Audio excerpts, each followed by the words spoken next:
Hoy, en nuestra emisión de Lo Marginal en el Centro, analizaremos las consecuencias para los países de América Latina de esta novena cumbre de las Américas. ¿Para qué sirvió esta cumbre? ¿Se debilita el control estadounidense dentro de la región? ¿Cuáles son los beneficios para los países de América Latina?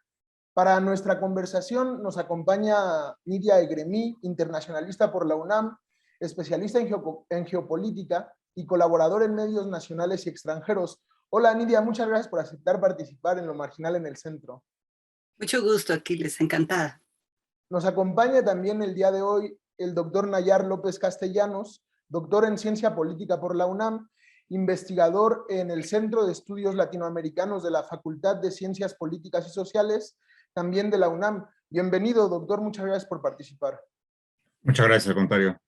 Y también está con nosotros Ejecat Lázaro, especialista en desarrollo social por la UNAM y analista de los procesos sociopolíticos de América Latina. Hola Ejecat, gracias por estar aquí.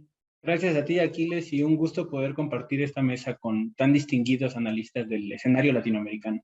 Quería comenzar un poco retomando la opinión de Ernesto Samper, expresidente de Colombia, cuando decía que la cumbre de las Américas devuelve el reloj al pasado, puesto que la exclusión de Venezuela, Cuba o Nicaragua desconoce el derecho que tienen estos pueblos para ser parte de este colectivo latinoamericano que asiste a estos encuentros. Y en ese sentido, Nidia, ¿cuáles son los aspectos más relevantes que destacarías de la Cumbre de las Américas? ¿Fue un éxito parcial? ¿Fue una oportunidad perdida? ¿Cómo lo observas tú? Pero empezaría diciendo que la novena cumbre fue noticia por los que no estuvieron, por los que entendieron que Estados Unidos nunca le interesó avanzar hacia la emancipación y el progreso de las naciones americanas, a quienes comprendieron perfectamente que nunca le ha interesado al capitalismo corporativo contribuir a la diversidad o alcanzar el mejor de los mundos posibles, lejos de la violencia, cuando estamos viendo que precisamente ese elemento de odio, de exclusión que prevalece en la superpotencia militar global, pues es la que está dominando a partir de que aumentan sus adictos a drogas y al acceso a armas con la que civiles matan a civiles. Al capitalismo contemporáneo, que está detrás de la creación de estos espacios de supuesto libre comercio, que es la verdadera tónica que motiva a estas cumbres, pues como al de hace solo un siglo, le interesa únicamente sentarse al frente de la mesa, girar sus apreciables órdenes a los aliados incondicionales, léanse Colombia, léanse otros estados de América Latina y también del Caribe, y siempre escudándose en el vocablo de la democracia, el de los derechos humanos y también bajo ahora la falacia del desarrollo sustentable. En términos generales, como autista, la potencia no está dispuesta a escuchar a las naciones invitadas. La novena cumbre fue exactamente lo mismo que las anteriores, buscando profundizar esa dependencia y el subdesarrollo en la región, establecer su famoso acuerdo de libre comercio. También tendremos que apuntar que insensible a una realidad continental y global, Joseph Robinette Biden vio en esta edición pues la oportunidad de repuntar su muy deprimida popularidad, mostrar un pseudo liderazgo regional ante las cúpulas conservadoras estadounidenses a 5 meses de las elecciones legislativas. Resulta inexplicable que los estrategas del Departamento de Estado que diseñan la política hacia América Latina y el Caribe no considerasen que esta reunión se celebraba en un contexto de marcado cambio regional y mundial. Se está abriendo el camino hacia un mundo multipolar, hacia un nuevo orden, y sin embargo deciden excluir a naciones como Cuba, Nicaragua y Venezuela, y se atreven en ese autismo a anunciar con bombos y platillos que va a haber un encuentro virtual entre Biden y Guaidó, y para evidenciar que habían hecho el desdén a Maduro. Sin embargo, la reacción de la revolución bolivariana en este momento es clave en este momento decirlo, y es mandar un mensaje en el sentido de que no era un desaire, puesto que él tenía asuntos mucho más importantes que atender al otro lado del mundo. Una respuesta de gran nivel geopolítica al presentar al mundo que existe una Euroasia que sí tiene mucha más oferta que ofrecer a América Latina. Continuando con esta valoración, ¿cuál es tu lectura, Nayar? ¿Qué aspectos positivos y negativos resaltas de la Cumbre de las Américas? ¿Caminamos hacia algún lugar? ¿Hacia dónde avanzamos con esta organización? Bueno, los puntos positivos son difíciles de encontrar en realidad, en la medida en que pues es un evento que paulatinamente y además en su propio origen, en el 94, estuvo concebido como un espacio pues, de una continuidad, digamos, de la hegemonía estadounidense en la región, en la que se pretendía además acompañar el espacio político de una cumbre de esta naturaleza con el espacio económico que era el proyecto del ALCA, que fracasó en el 2005, en la región de Mar del Plata, a partir, digamos, de una reconfiguración política que la región vivió de una manera muy intensa a partir del triunfo de Hugo Chávez en 1998, y que le da un impulso estratégico al tema de la integración en América Latina y el Caribe, que nunca se había dado en la historia, solamente a partir, digamos, de la visión que en su momento Bolívar y Martí tuvieron en torno a la importancia de lo que significa nuestra América, ¿no?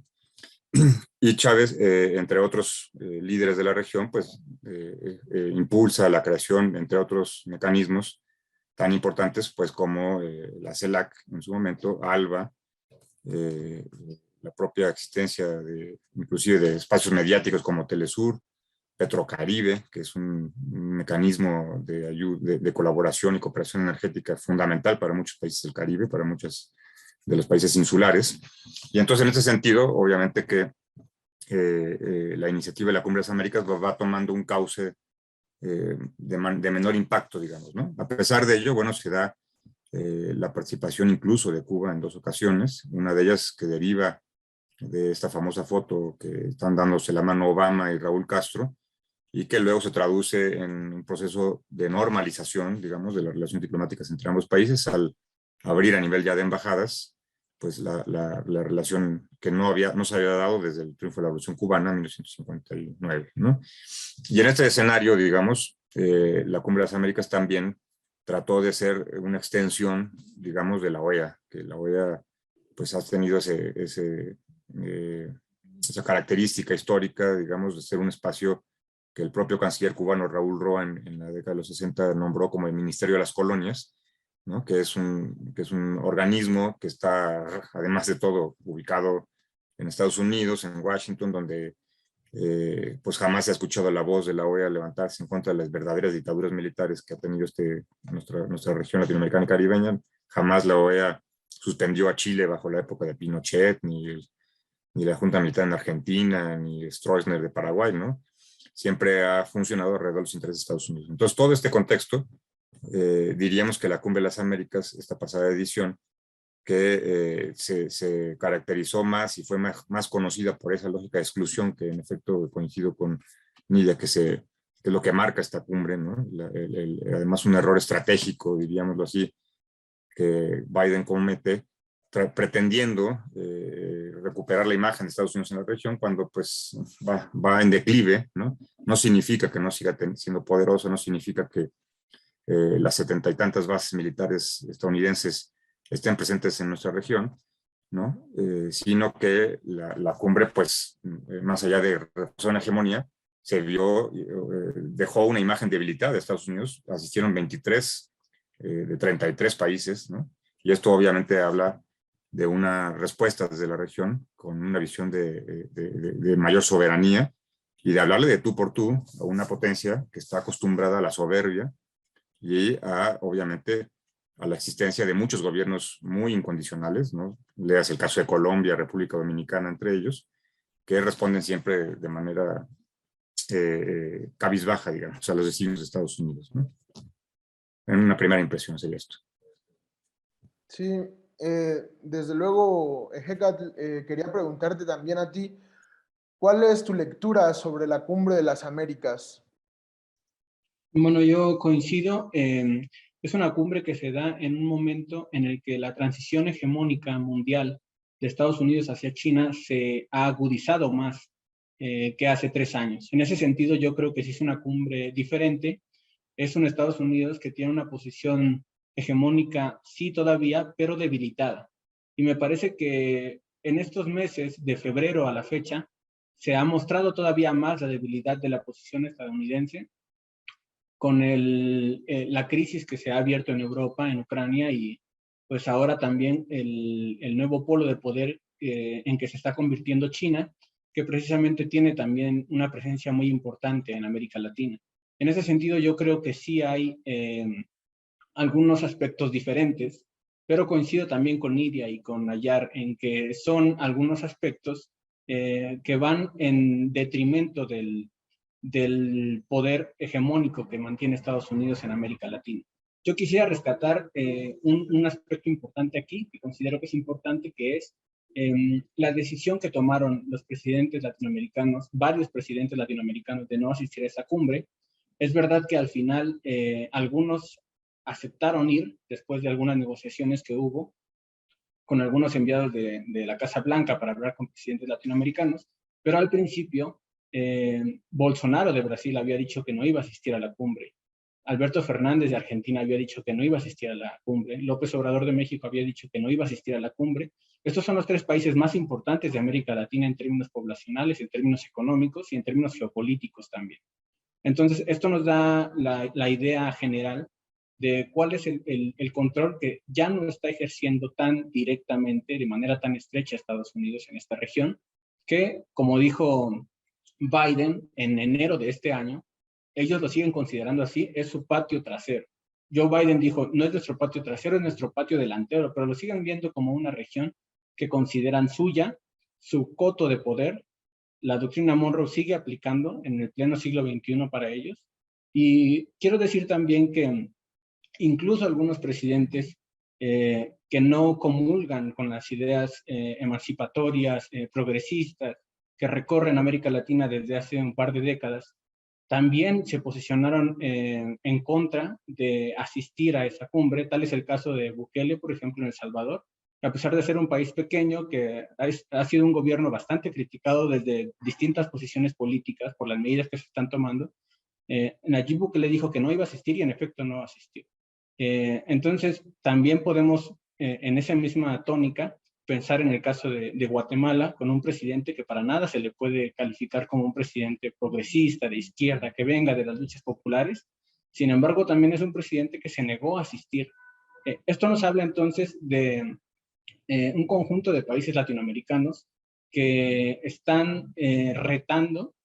Yo creo que esta cumbre se ha convertido en eso, están retando el poderío político que tiene Estados Unidos y que ha mantenido pues, durante siglos en América Latina. Creo que sí hay un ambiente de cambio y se abren las posibilidades de nuevas reconfiguraciones para la integración latinoamericana.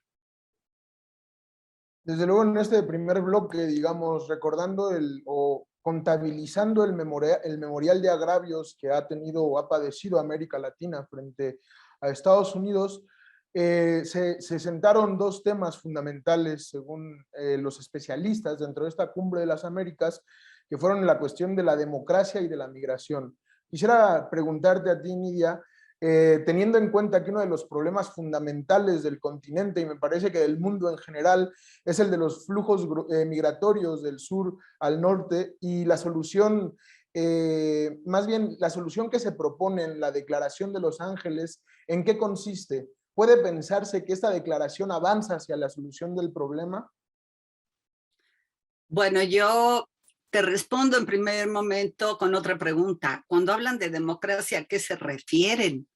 Después de que han mantenido en un abandono sistemático de la misma noción de bienestar a la región, hablar de democracia, de ayuda a evitar las causas de la migración, pues me refiere de inmediato no solo a Centroamérica, sino también a Haití. Pensemos en el saldo dramático que ha dejado ahí la injerencia estadounidense en el desmantelamiento de toda noción de gobernabilidad.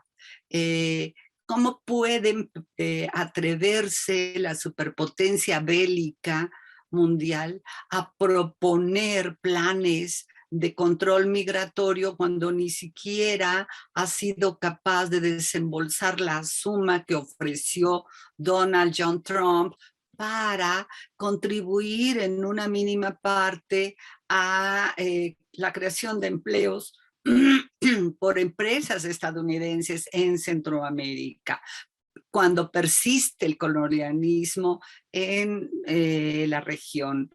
¿De qué democracia, de qué control migratorio nos están hablando?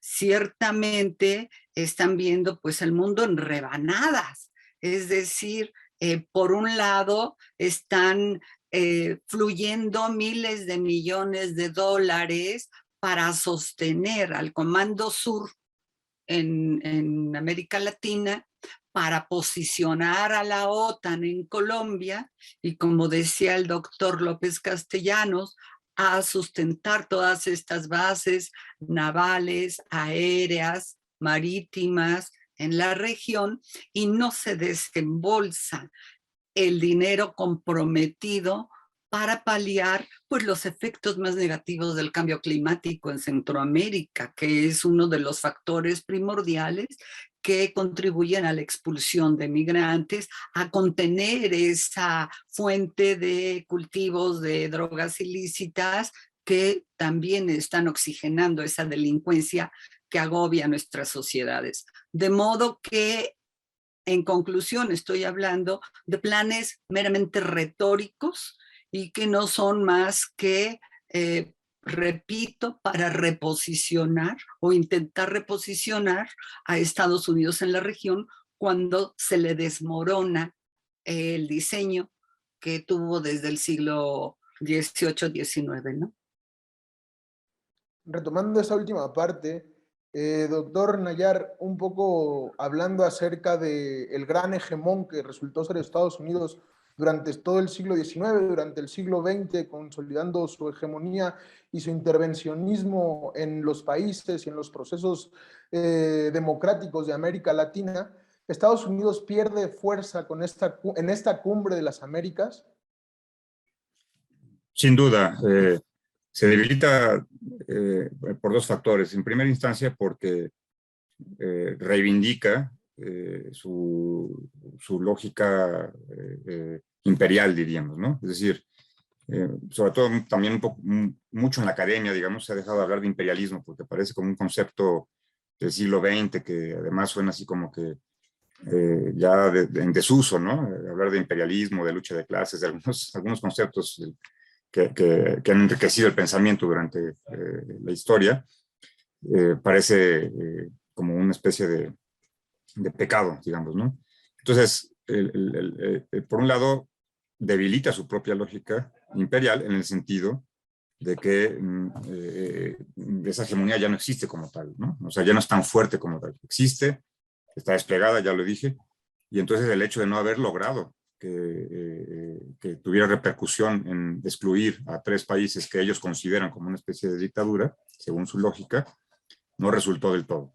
En este sentido, el otro aspecto fundamental es pues, el vacío de los contenidos, ¿no? Es decir, una declaración que apela sobre todo a la demagogia, que apela a frases rimbombantes, ¿no? O sea, en el tema migratorio, por ejemplo, dice que van a proteger a todas las personas para una migración segura, respetar sus derechos humanos, cuando, digo, los hechos lo dicen, no es tanto interpretarlos o no.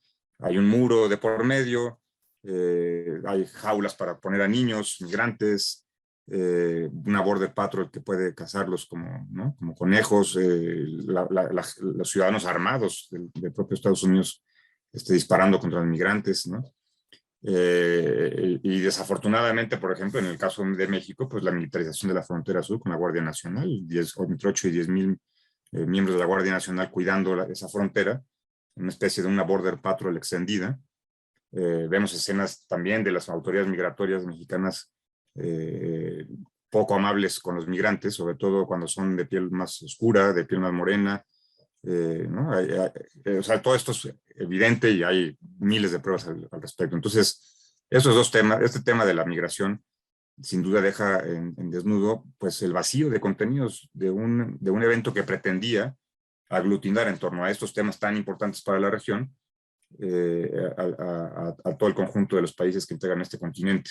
Y además, paradójicamente, dejando a un lado a dos de los países que tienen temas migratorios importantes, como es el de Cuba y Venezuela, que fundamentalmente por los bloqueos económicos, comerciales y financieros que tienen, en el caso de Venezuela hace unos pocos años, pero en el caso de Cuba desde hace más de 6 décadas, pues obviamente que vuelven un poco más compleja la dinámica social y entonces orilla a cierta migración, ¿no? En ese sentido, además de la que se fomentaba en el caso de Cuba, con esa famosa ley que de pies secos, pies mojados, pies secos, que era la única nacionalidad en el mundo que recibía automáticamente una especie de residencia en Estados Unidos, que era la cubana, ¿no?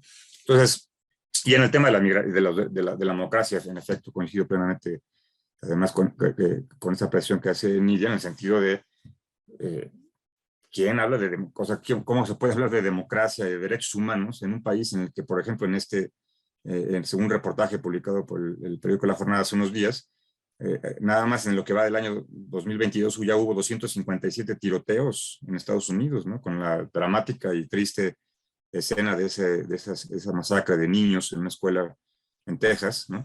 Entonces, pero ¿con qué autoridad moral un país puede estar criticando a otros si hubiera o no violaciones a los derechos humanos, o hablando de la democracia, cuando su propio país está en una espiral de violencia incontrolable, porque es un país con una clase política y económica militarizada, ¿no? Es decir, están dedicados a la guerra. Hay un estudio que demostró que Estados Unidos solamente había estado 1 año sin estar en un conflicto armado, ¿no? Todas las guerras que podemos ver del siglo XX, pues las guerras del siglo XIX, la guerra contra México, su propia guerra norte-sur, etcétera, etcétera, la guerra contra España, a partir de la cual se quedaron con Puerto Rico como una colonia, ¿no? Y lo lograron hacer con Cuba hasta el 59. Es decir, es un país militarista, guerrerista, que no puede estar hablando de la democracia, de los derechos humanos, ¿no? Es una especie de candil de la calle oscuridad en tu casa, que le resta la autoridad moral para estar hablando de estos temas. Y además, pues la democracia, ¿qué es la democracia, no? O sea, ¿por qué una sí, una no? ¿Por qué en la que hay muchos partidos políticos ya es buena, nada más porque hay muchos partidos políticos? ¿O por qué no respetar modelos de democracia de diferente tipo? La democracia participativa es tan válida como puede ser la democracia representativa. Entonces, ¿con qué autoridad moral Estados Unidos está hablando de estos temas? Por eso yo digo que tiene una doble derrota ahí, ¿no? Es decir, se refleja como un imperio que no tiene el control de su propia región inmediata, que bien decía Cattell, patio trasero, delantero o al lado, ¿no? Pero no controla, ya no lo controla tan fácilmente la región, con voces y símbolos que por diferentes motivos no existieron. Y en segundo lugar, pues es una hegemonía sin contenidos, ¿no? Porque todavía podemos encontrar hegemonías con contenidos, con propuestas, con un discurso, con una ideología inclusive. Aquí es la ideología de que es porque soy yo, ¿no? Es decir, porque siempre he estado acostumbrado a dominarlos y eso voy a tratar de mantenerlo. Pero ya en efecto, el escenario cambió, ¿no? Y entonces hay otros factores en la geometría y en el tablero que no están dejando nada fácil su continuidad como un hegemón en el continente. Sobre esta última parte de la pérdida, digamos, de control de Estados Unidos, Hecat, te quería también preguntar un poco que profundizaras sobre una idea sobre la que hablaste anteriormente, de la influencia de China, digamos, en el contexto latinoamericano, condiciona de cierta manera o quita de cierta manera importancia de Estados Unidos en la región. Me parece que la situación es un poco la contraria. Es decir, no es China quien ha llegado a reemplazar la influencia de Estados Unidos, sino que Estados Unidos, como una potencia en declive, como retomando los términos que utilizaban ayer, con los cuales yo coincido, como un imperio que se encuentra en una fase ya de decadencia, durante el gobierno de Donald Trump, abandonó una política exterior propositiva que le ofreciera algo que le pudiera dar algunos elementos atractivos a la región latinoamericana, y simultáneamente se da un proceso en el que China comienza a crecer, no solo en América Latina, sino también pues, en otras regiones del mundo, con la ruta de la seda en toda la región euroasiática, pero también en África y también en América Latina, por supuesto. Es decir, son dos procesos complementarios en el sentido en el que Estados Unidos comienza a retirarse no como una decisión tomada de manera consciente, sino como un resultado lógico, necesario, histórico, podríamos decirlo en esos términos, de una potencia en declive, y por otro lado también como un resultado lógico, necesario de la dinámica económica y política de China como potencia en ascenso, que comienza también a tener presencia en América Latina, de tal manera que ya es China en nuestra región el primer socio comercial, ya desplazó a Estados Unidos desde hace años como primer socio comercial de América Latina. La única excepción es México. México sigue teniendo como primer socio comercial a Estados Unidos, pero la verdad es que también aquí en nuestro país, que comparte una frontera de más de 3,000 kilómetros, China también aquí, con Estados Unidos, perdón, China ha comenzado ya a tener un crecimiento importante en lo que se refiere a comercio. Pudiéramos hablar también de las inversiones, aunque aquí me parece que sí hay todavía mucha más presencia estadounidense, también europea, pero también China ha venido dando pasos importantes. Yo creo que estos procesos económicos, comerciales, también abren la puerta para que la región latinoamericana pueda comenzar a pensar en nuevas posibilidades de establecer vínculos que le permitan pensar en otras cosas, en otros escenarios que no necesariamente pasen por su relación de dependencia con Estados Unidos, como ha sido desde las independencias latinoamericanas a principios del siglo XIX hasta la actualidad, con honradas excepciones como son los casos de Cuba, Venezuela, etcétera, que finalmente por estar en la zona geográfica en la que están, pues han sido las primeras víctimas de un imperio que se niega a ceder lo que considera como un territorio suyo. Desde la primera parte de las intervenciones iniciales de este programa, se ha hablado un poco de este debilitamiento de Estados Unidos y quería preguntarte, Nidia, ¿este debilitamiento se puede traducir en la conformación de un bloque, digamos, latinoamericano que tenga una fuerza más importante, tomando en cuenta, por ejemplo, la negativa de los presidentes de los 3 países más poblados y más fuertes económicamente de América Latina? Se podría traducir en la conformación de un bloque que sea capaz, digamos, de contrarrestar o de negociar de una manera menos lesiva para los intereses de Latinoamérica. ¿Cómo observas tú el problema? ¿Puede fortalecer la unión de los países latinoamericanos, este viejo sueño de Bolívar, para negociar en otras condiciones más benéficas para estos pueblos? Bueno, pues el deterioro de la hegemonía regional estadounidense es obvio, lo han presentado claramente Hecatl, pero el sueño de la integración no es nuevo, lo han intentado históricamente los grandes estadistas latinoamericanos y vimos visos de realidad, de un acercamiento a esa realidad precisamente en la primera década de este siglo, ¿no? Con los gobiernos de Chávez, Kirchner bien, que es cuando del 47% de pobreza en la región se abatió a un 27% con el empeño de los programas sociales de estos gobiernos progresistas. Volverlo a intentar es obvio que sería el camino, que es el camino que todos tienen en ese horizonte, en un ejercicio de prospectiva. Pensaríamos que todo esto es viable. No debemos dejar de pensar que estamos en una nueva era geopolítica. A partir del 24 de febrero se constató con la operación especial militar de Rusia en Ucrania, y mientras se mantenga la pugna entre Occidente y Rusia en Ucrania, pues las prioridades geoestratégicas de Estados Unidos estarán ahí, en el este de Europa, y sobre todo apoyando a la OTAN a acercar a Rusia. Esa es su prioridad estratégica, y como latinoamericanos podríamos aprovechar este momento en que el adversario, el enemigo, está distraído para reimpulsar ese sueño que nos dices. Hay muchas dificultades, desde luego. La superpotencia militar también está desplegada, como decía el doctor Nayar, pero también debe de comprenderse, y como mexicanos, que el mundo y la región pues somos testigos del surgimiento de una nueva era geopolítica, y los vacíos se ocupan. Así como Nayar explicaba cómo ha sido el despliegue muy atinado de China en América Latina a través de sus iniciativas de la faja y de la ruta, pues también Rusia lo ha hecho.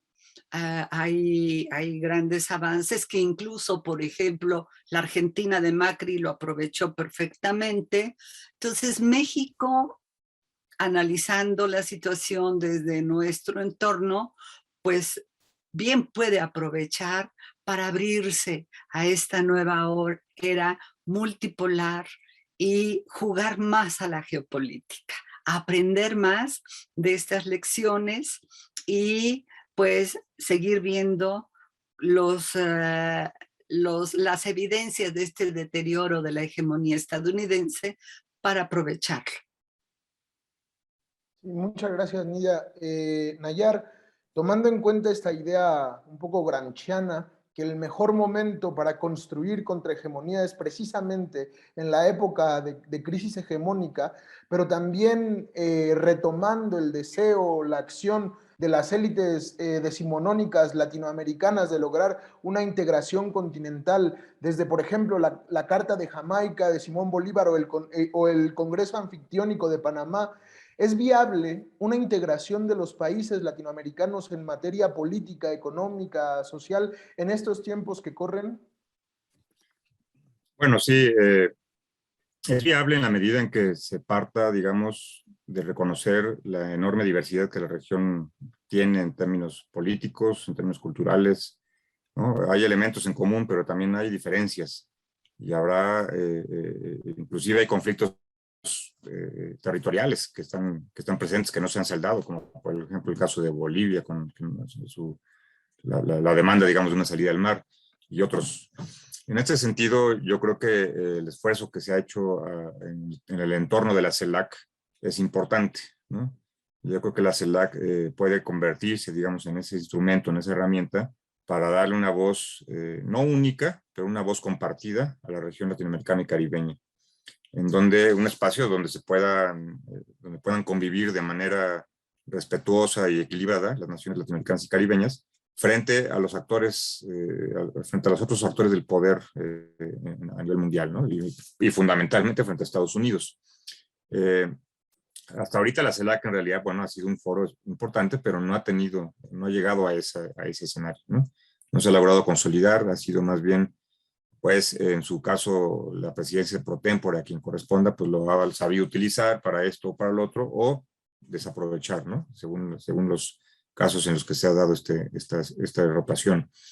Yo lo que debería acompañar, digamos, un potencial fortalecimiento de la CELAC es también no solamente estas voces que se alzaron exigiendo respeto a la región en torno a la fallida Cumbre de las Américas, sino también pasos concretos, ¿no? Ir un poco más allá del discurso.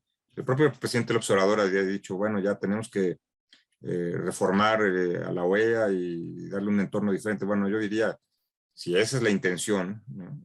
Pues sigamos, que se sigan los pasos que ya tomaron otros países. Venezuela ya no pertenece a la OEA, por más que quieran inventar que hay un letrerito que dice Venezuela, pues quién sabe a qué país se están refiriendo, porque no es a la República Bolivariana de Venezuela, que ya no pertenece a la OEA desde hace un par de años, Nicaragua, que ya inició su proceso de retiro de la OEA, y Cuba, que no aceptó de una forma totalmente digna y congruente con sus principios de política exterior, no aceptó regresar a la OEA. Entonces tenemos a 3 de los 33 que no pertenecen a la OEA.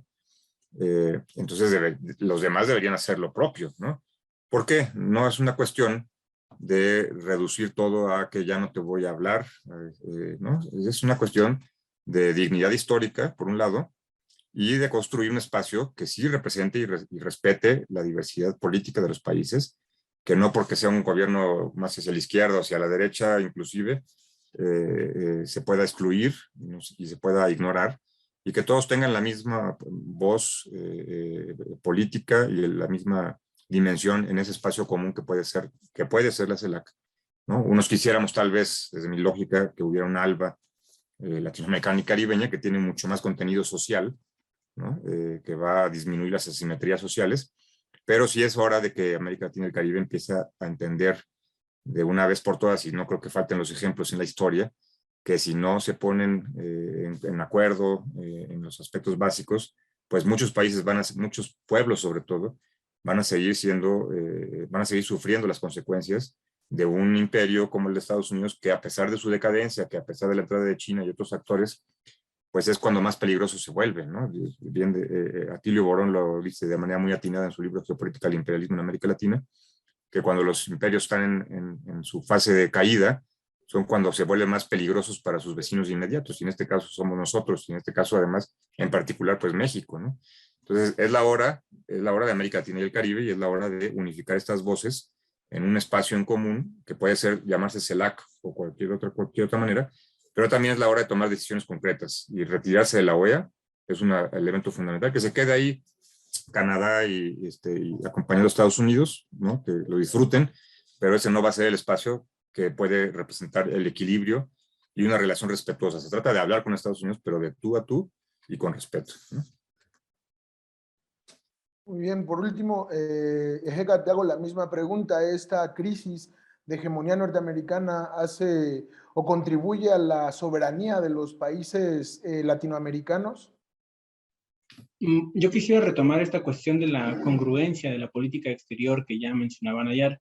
Me parece que es especialmente importante para el caso de México. La política exterior que ha seguido López Obrador me parece que es poco congruente en lo que se refiere a esto precisamente.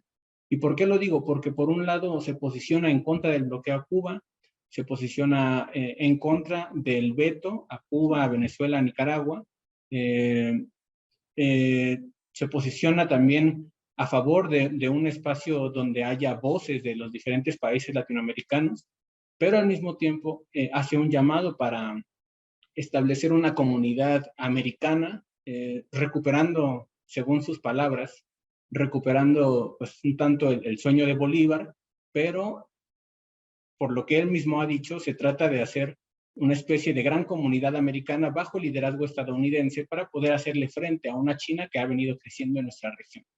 Me parece que planteada así la cuestión es poco congruente a la política exterior en lo que se refiere a una visión realmente acertada de lo que es el imperialismo estadounidense en América Latina. Lo mencionaba Jan Nayar hace rato. De alguna manera, los problemas sociales que se viven en Cuba y en Venezuela, no todos, pero una parte importante, derivan de la política de agresión que ha establecido Estados Unidos en contra de estos países, en contra de estos pueblos. Entonces, yo creo que sí es importante también que desde el gobierno de México se entienda que una política exterior congruente no puede ser aquella que por un lado llama a boicotear la 9ª Cumbre de las Américas, pero por otro lado realiza ejercicios militares con Estados Unidos y Belice en el reciente mes de mayo, ¿no? El ejercicio multinacional Trade Winds 2022 que acaba de concluir, donde las tropas estadounidenses de Belice y México realizan operativos en conjunto en contra de quién, pues no es muy difícil imaginar quién puede ser el supuesto enemigo de una región que Estados Unidos considera como suya. Entonces yo quisiera hacer esa reflexión aquí, me parece que es importante y que sí es algo que se tiene que considerar en la política exterior del gobierno de México. Pues bien, llegamos al término de nuestro programa, pero quería retomar en esta última parte este pensamiento sobre la integración latinoamericana. Creo que esta cumbre, pero sobre todo, como se mencionaba en las intervenciones, las plataformas de integración alternativas no deben desechar la experiencia y el pensamiento histórico sobre este tema. Creo que es un buen día hoy para recordar a Mariátegui, que sostenía que América Latina no puede encontrar su unidad en el orden burgués, pues este orden nos divide, decía él, forzosamente en pequeños nacionalismos. Según Mariátegui, y creo que es cierto, el porvenir de Latinoamérica tiene que ser de algún modo socialista. Muchas gracias, Nidia, muchas gracias, Ejecat, muchas gracias, Nayer, por asistir a Lo Marginal en el Centro. Nos vemos en próximas emisiones.